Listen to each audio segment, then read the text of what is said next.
चुनावी समर के दरमियान आयोजित इस चौपाल में आपके बीच में आने का हमें सौभाग्य प्राप्त हुआ। उपस्थित समस्त जनमानस को सर्वप्रथम मैं हृदय की गहराइयों से आभार व्यक्त करता हूं कि आप लोग अपना अमूल्य समय निकाल के आदरणीय पुरस्कार आदित्य सिंह जी जो अठदमा से चल के आपके बीच में भारतीय जनता पार्टी के लिए निवेदन करने आए हैं, उनको सुनने के लिए यहाँ आए हैं।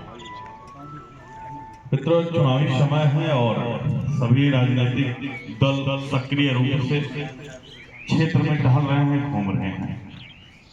आपको भी पता है, भारतीय जनता पार्टी को ज्वाइन करने के उपरांत लगातार क्षेत्र में आपके अपने परिवार से जिनको अनवरत आप लोगों ने, चाहे बच्चा साहब रहे हों, चाहे बोकू भैया रहे हों, हर पीढ़ी को आगे बढ़ाने के लिए हमारे बुजुर्ग से लेकर नौजवान तक अपना परिवार अठदमा को मान के जाति धर्म दल से ऊपर उठ के जब भी अठदमा चुनाव लड़ने आया तो अठदमा अपना परिवार मान के आपने उनका समर्थन किया है। आज एक बार पुनः आपके बीच में हरीश द्विवेदी के समर्थन के लिए आपसे संवाद करने के लिए आए हुए हैं। यह एक ऐसा समय है जब यह सबको जानकारी है कि निश्चित रूप से आदरणीय नरेंद्र मोदी जी जो 2014 से लेकर 24 तक की 10 वर्ष की यात्रा में भारत का विकास करते हुए, भारत को गतिमान बनाते हुए अनवरत पुनः एक बार प्रधानमंत्री बनने जा रहे हैं। इसमें कोई संशय है किसी को कि प्रधानमंत्री जी पुनः प्रधानमंत्री नहीं बनेंगे? है किसी को संशय? तो जब इसमें दो राय नहीं है, नरेंद्र मोदी जी पुनः दिल्ली की गद्दी पे बैठने जा रहे हैं, तो क्या हमारी जिम्मेदारी नहीं बनती कि बस्ती के विकास के लिए, अपने आने वाले वंशज के उत्थान के लिए किस प्रकार विकास की योजना बस्ती में और तेजी से आए, हम बस्ती में भी भारतीय जनता पार्टी के हरीश द्विवेदी को सांसद बना के भेजे। और मैं चौपालों के माध्यम से हमेशा सबसे पूछता हूँ, जिसको ये लगता है कि हरीश द्विवेदी जी ने बस्ती के लिए काम नहीं किया, कोई भी व्यक्ति उनका 5 बुराई बता दे कि हरीश जी ने कौन सा गलत काम किया। आपके बीच में भी पूछना चाहता हूँ, 5 की गलतियां बता दे हरीश द्विवेदी जी का कि उन्होंने बस्ती के लिए काम गलत किया। किसी के मन में है?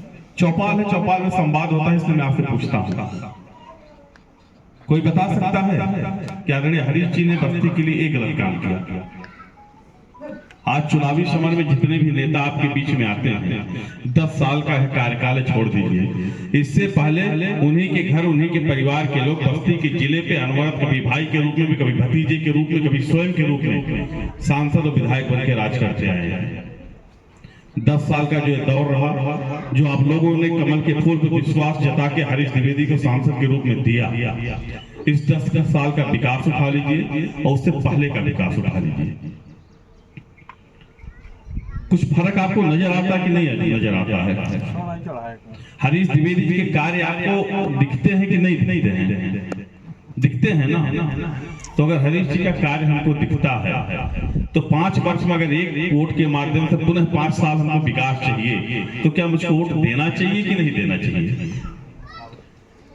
आज जाति धर्म का प्रचार करके लोग जो वोट मांगने आ रहे हैं, एक उदाहरण है जो 2019 से 2021 का वह दौर जब कोरोना काल आया हुआ था, आपके परिवार से, आपके बीच के भी कई लोग कोरोना से ग्रसित होकर अपने परिवार, घर, नात, रिश्तेदार, जवार में कहीं न कहीं किसी को खोया। आपके परिवार में, आपके गांव में घटना घटी हुई, कोरोना से मृत्यु हुई। उस समय मैं अपने गांव से तमाम लोग व्यवसाय रोजगार के लिए जो दिल्ली मुंबई में रह रहे थे, ये सारा व्यवसाय, सारी चीजें ठप पड़ गई। बाप बेटा, पति पत्नी, भाई बहन एक घर रहते तो भी एक दूसरे से अलग रह के अकेला हो गए थे। तब पलायनवादी रूप में हमारे परिवार के लोग दिल्ली बंबई से चल के घर आने लगे।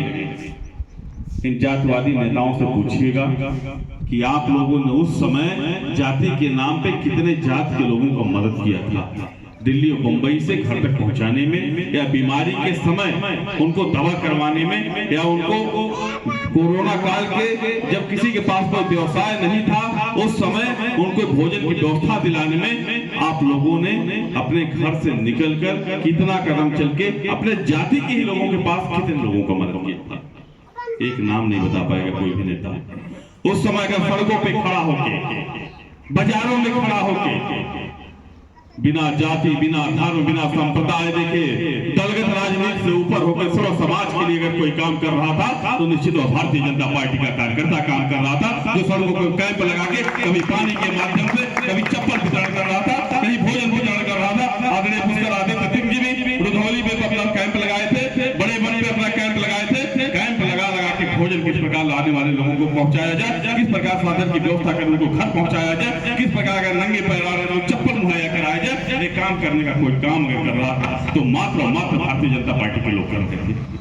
तब आपको याद नहीं आया कि हमारी जात के लोग भी परेशान हो रहे होंगे? अरे जात के लिए ही निकल गए होते, किसी एक हॉस्पिटल में आप खड़े हो गए होते कि मेरे जात के लोग इस हॉस्पिटल में आइएगा, मैं यहाँ पे दवा करवाऊंगा।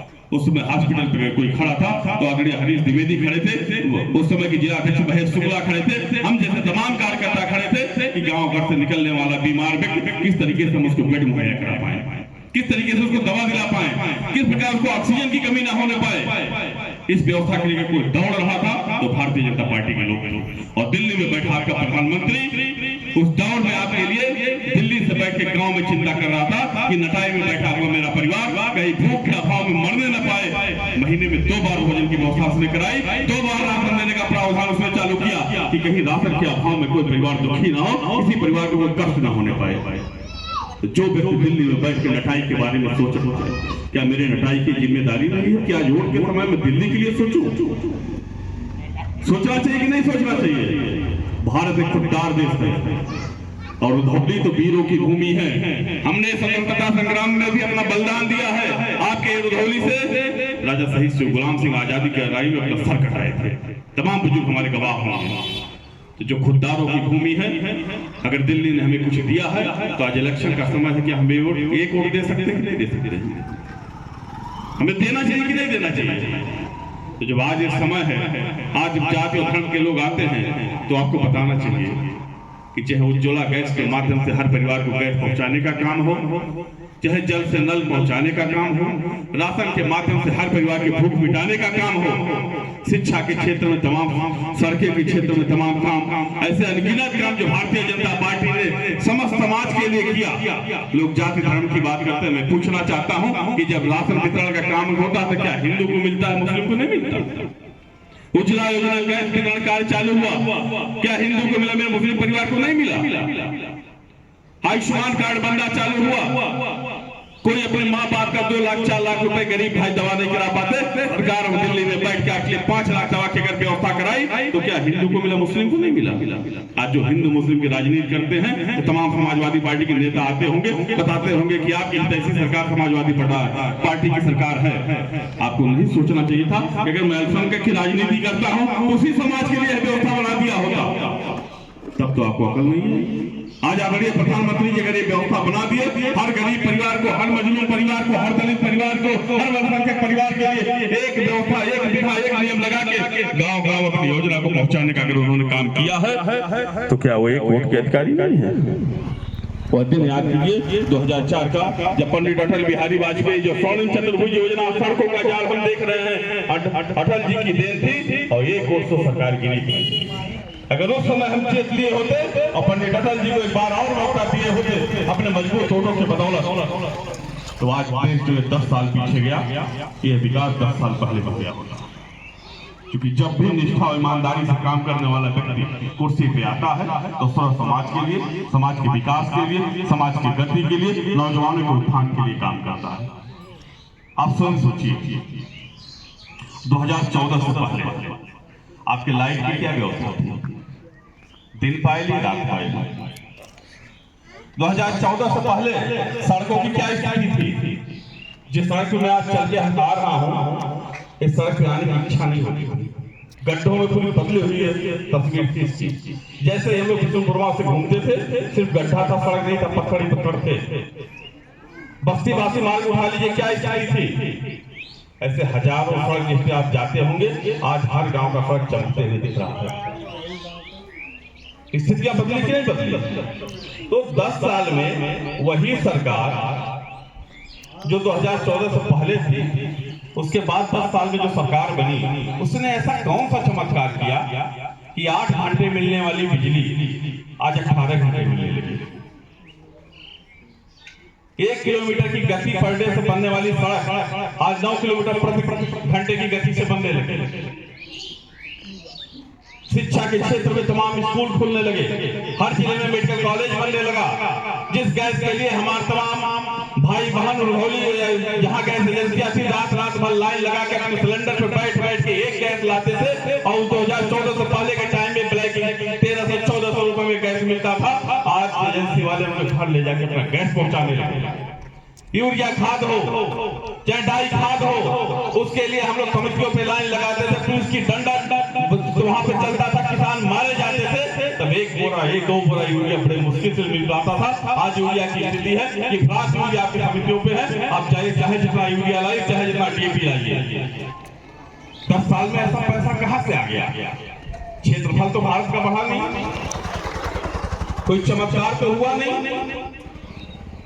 एक चमत्कार हुआ 2014 में, आप लोगों ने विकास के नाम पे गरीब घर के बेटे को अपने मजबूत वोट के बदौलत जब दिल्ली में बैठाया तो उसने ईमानदारी से काम करना चालू किया और देश के धन पे जो लोग डकैती कर रहे थे, जो परिवार के लिए अपने धन का प्रयोग कर रहे थे, जब आपने अपने वोट बदौलत मजबूत प्रधानमंत्री बनाया तो काम बंद करवा दिया। अब आपका पैसा जब आपके बीच में आने लगा तो भारत का विकास होने लगा, योजनाएं धरातल पे आने लगी और सारी चीजें आसानी से आपको मुहैया हो जाने लगी। वही देश है, वही धन है, वही संपदा है, वही भोग है, मात्र आपने नेतृत्व बदल दिया। जो आपने मुखिया बदला तो आपकी सारी चीजें सुगमता से दिल्ली से चल के नटाई तक चलने वाली सारी योजना आपके गांव में पहुंच गई। किसान सम्मान निधि आप सभी समझता है, बैठा हुआ कोई व्यक्ति बता सकता है कि कोई 6000 में 6 रुपया आपसे ले पाता है? कभी कोई लिया किसान सम्मान निधि आपको मिलती है कि 6 रुपया कोई दलाली ले लिया हो? तमाम बुजुर्ग भाई किसान नौजवान इससे हमारे बैठे हैं। 2014 से पहले सूखा पड़ा था, ध्यान है कि नहीं? जब सूखा रहा चेक बढ़ रहा था। इसी तहसील में हमारे आपके बीच से समाजवादी पार्टी की राजनीति करने वाले नेता तहसीलदार डीएम के पास बैठ के अपने लोगों के नाम से सारा चेक खारिज करा लिए थे और हमारे तमाम किसान भाई 2-3 दिन तहसील पे लाइन लगाए, गर्मी में परेशान हुए, कोई एक चेक नहीं पाया और उनको वापस आना पड़ा। सरकार का धन जो किसानों के लिए आया था, व्यक्ति विशेष के लिए नेताओं ने बांट करके अपने लोगों को दिलवा दिया। किसान मेरा उसी तरीके से बेचारा अभाव में 3 दिन 4 दिन बर्बाद करने के उपरांत खाली हाथों बैरंग वापस घर आया। देखिए आज जब सरकार की कोई योजना दिल्ली से चल के हमारे रजौली में आती है और नटाई का किसान उसको लेने के लिए कहीं भी जाता है तो सीधा उसके खाते में पहुंचता है। कहीं 1 रुपए का कोई बंदर बांट है क्या? यह कब संभव हुआ? कैसे हो रहा है बताइए आप लोग, कैसे हुआ है? जब आपने अपने मजबूत वोटों के बदौलत आदरणीय नरेंद्र मोदी जी नहीं कर पा रहे, आपका एक वोट किया, आपकी असफलता की, आपने और राष्ट्रवाद की भावना की, जब आपने कमल को फूल का बटन दबा के नरेंद्र मोदी जैसे व्यक्ति को दिल्ली का प्रधानमंत्री बनाया। तमाम काम करने वाले लोग जिनकी जीवन की इच्छा होती है काम करने की, लेकिन आपके वोट से वह जगह न पाके बेचारे कहीं कोने में पड़े रहते हैं। लेकिन आपने जो अपने मजबूत वोट से ईमानदार व्यक्ति को भारत का प्रधानमंत्री बनाया तो आज की स्थिति ये है कि सरकार की सारी योजनाएं धरातल पे आ रही। बस्ती में मेडिकल कॉलेज बना, हरीश द्विवेदी जी की जो उपलब्धियां मैं आपको बता रहा हूँ। बस्ती में मेडिकल कॉलेज बना, बस्ती में ऑडिटोरियम बना, बस्ती में एक हमारे नौजवान भाइयों के लिए जो पढ़ने वाले हैं गौरा में एक बहुत बड़ा वाचनालय जिसे पुस्तकालय कहा जाता है, पुस्तकालय बना जहाँ ऑनलाइन की सारी व्यवस्थाएं हैं, किताबें की सारी व्यवस्थाएं हैं, आप आसानी से जाके निःशुल्क वहाँ पे पढ़ाई कर सकते हो। बस्ती में मैनेजमेंट कॉलेज बन रहा है, पॉलिटेक्निक के पास हमारे बस्ती की शिक्षा के क्षेत्र में भी एक नया आयाम है। और बस्ती का सांसद खेल महाकुंभ बस्ती के लिए गौरव का विषय है कि जिस प्रधानमंत्री को विश्व की सारी शक्तियां एक बार नमन करने के लिए, एक बार नमस्कार करने के लिए बाहें फैलाए खड़ी हुई हैं, एक बार नरेंद्र मोदी जी मेरे धरा पे आ जाए, वह प्रधानमंत्री जब भरे पार्लियामेंट में अपने सभी सांसदों के उद्बोधन में कहता है कि सांसद खेल महाकुंभ अगर आपको कराना है तो बस्ती का उदाहरण देख लीजिए, बस्ती का सांसद खेल महाकुंभ कैसे हो रहा है उस तरीके से कराइए। जब भरे पार्लियामेंट में नरेंद्र मोदी जैसा व्यक्ति बस्ती का नाम लेता है तो मेरे बस्ती का गौरव ऊंचा होता कि नहीं होता? किसका कार्य है? आपके द्वारा बनाए गए सांसद हरीश द्विवेदी का कार्य है कि जिस बस्ती के बारे में कभी नहीं लिखा था कि बस्ती को बस्ती कहूं तो काको कहूं जाड़, उस बस्ती का उदाहरण दिल्ली के सदन में दिया जा रहा है कि अगर सांसद खेल महाकुंभ कराना है तो बस्ती जाके देखो। 10 साल के बीच आपके बनाए हुए सांसद हरीश द्विवेदी जी के कृत्यों का परिणाम है कि बस्ती का गौरव संपूर्ण भारतवर्ष में गूंज रहा है। तो आज चुनावी समय है, चुनावी लड़ने बहुत से लोग आएंगे, तमाम तरीकों के आपको प्रलोभन देंगे, जाति से बांधेंगे, धर्म से बांधेंगे। उनसे सिर्फ ये पूछिएगा कि नेताजी 10 साल के दरमियान में 10 दिन बता दीजिए कि आप जाति धर्म के किस घर पे किसी की संवेदना में किसी का दुख जानने, क्षेत्र का हाल जानने गए थे। 2014 का जब वोट पड़ा या 2019 का जब वोट पड़ा तो जिन लोगों ने आपको वोट दिया था क्या वो आपके लोग नहीं थे? आप उन्हीं का हालचाल लेने, उन्हीं की लड़ाई लड़ने थाने पे, तहसील पे, सड़क सड़क ही दिख गए होते। आज किस आधार पे आप फिर वोट मांगने आ गए? अगर मैं आपका समर्थक हूं, आपके लिए 14 में आपको वोट किया, आपके लिए 19 में आपको वोट किया, तो क्या आपकी जिम्मेदारी नहीं बनती कि अगर नटाई से आपको 200 वोट मिला है तो 200 आपके लोग हैं, उनके लिए आप कहीं आ जाइए? आप तो कभी नहीं दिखे। आज वोट का समय आ गया है तो 10 दिन पहले आप गाड़ियों के रेले के साथ निकल गए, जाति बताने लगे, धर्म बताने लगे। उससे पहले जो व्यक्ति हमें सब कुछ दे रहा है, हमारे आने वाले वंशज के लिए कार्य कर रहा है, क्या हम उसको भूल जाएंगे? हमें नेताओं से सवाल करना ही चाहिए। हम नहीं बोलते, इसका परिणाम है लोग आते हैं, हमें प्रलोभन देते हैं, हमें जाति धर्म के नाम पर उठाते हैं और हमारा वोट लेके अपनी राजनीति चमकाते हैं, अपने परिवार को आगे बढ़ाते हैं, अपने नाते रिश्तेदार को आगे बढ़ाते हैं, अपना व्यवसाय आगे बढ़ाते हैं। जब हम उनसे जवाब मांगेंगे कि आपने इन वर्षों में भले आप पटेल नहीं थे लेकिन हमने तो आपको वोट किया था, मैंने आपको नेता माना था, आप कभी मुड़ के देखिए। हम तो आपके दंश को गांव में आज भी झेल रहे हैं कि अमुक व्यक्ति है, फला पार्टी का वोटर है, इसके घर नहीं जाना चाहिए। इस दंश को तो हमारे गांव वाले झेलते हैं, लेकिन नेताजी आप कब आए हमारे बीच कि अगर मैं आपके नाम पे बदनाम हूं, आपको वोट देके मैं टारगेट हूं, तो कम से कम 2 दिन ही मेरे साथ अगर 5 वर्ष में आप खड़ा हो गए होते तो मुझको भी इस चीज का गर्व होता कि जिस नेता, जिस पार्टी के लिए मैंने पूरे गांव का विरोध करके आपको वोट दिया, वो नेता हमारे बीच में, हमारे संप्रदाय में, हमारे लोगों के बीच में 1 दिन 1 घंटा हमारे समय दिया। तब तो आपने कभी नहीं किया। अब वोट आ गया तो आप फिर आ गए, वोट खत्म हो जाएगा फिर विलुप्त हो जाएंगे। लुका छुपी खेलने वाले नेताओं को आपने बड़े ढंग से अब देख लिया। समय बदलाव का है, भारतवर्ष तेजी से विकास की गति में आगे बढ़ रहा है। उसकी पहिया को और तेजी से अगर हमको आगे बढ़ाना है तो बस्ती के विकास के लिए, क्योंकि नरेंद्र मोदी जी आपने ही कहा कि प्रधानमंत्री बनने जा रहे हैं, तो बस्ती का विकास कैसे हो उसके लिए हरीश द्विवेदी जी को पुनः सांसद हमको बनाना है। आपने विधायक बनाया है 4, एक होमगार्ड की पैरवी करवा लीजिए, बुला लीजिए नेताजी से थाने की पैरवी होमगार्ड का, यही कहेंगे हमारा सरकार ना आए भैया, हम चलत ना आए। तो जो तुम्हारी चलत ना आएगा तुम्हारी जरूरत का है, अगर चलत चलने के साथ हम चली, नेता आदमी क्यों बनाता है? थाने पे हमारी समस्या को निपटाएगा, तहसील पे हमारी समस्या को निपटाएगा, ब्लॉक पे हमारी समस्या को निपटाएगा। अगर आप इसमें सक्षम नहीं है तो आप मेरा नेतृत्व नहीं कर सकते।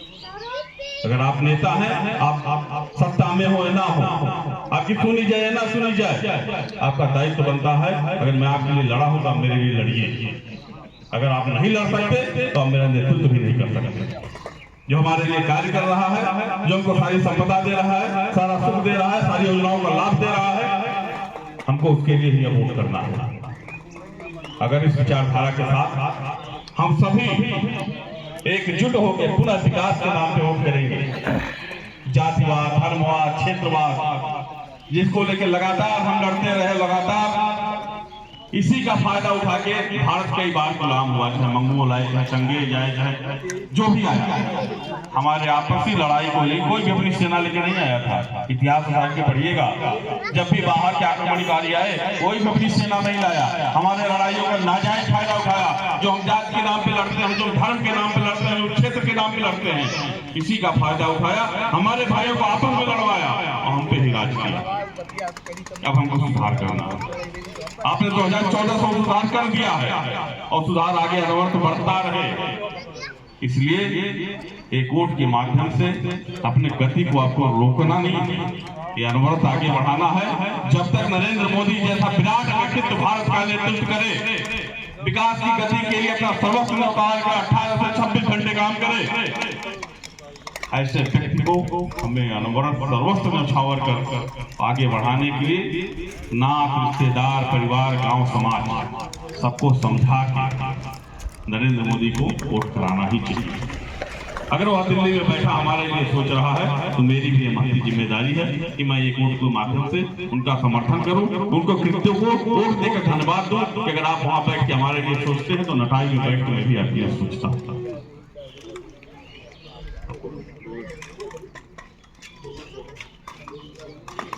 तो इसी विधा के लिए आज आपके बीच में हम लोग आए हैं। आदरणीय पुष्कर भैया भी, चूंकि अपना गांव आप लोगों का जीवन भर स्नेह इनको मिला है, आपसे समर्थन मांगने के लिए उपस्थित हैं। मैं आमंत्रित करूंगा आदरणीय पुष्कर आदित्य सिंह जी को, आपके अपने कुंवर जी को कि आए और 2 मिनट आपसे अभिवादन कर आपसे समर्थन मांगे। आदरणीय पुष्कर आदित्य सिंह जी।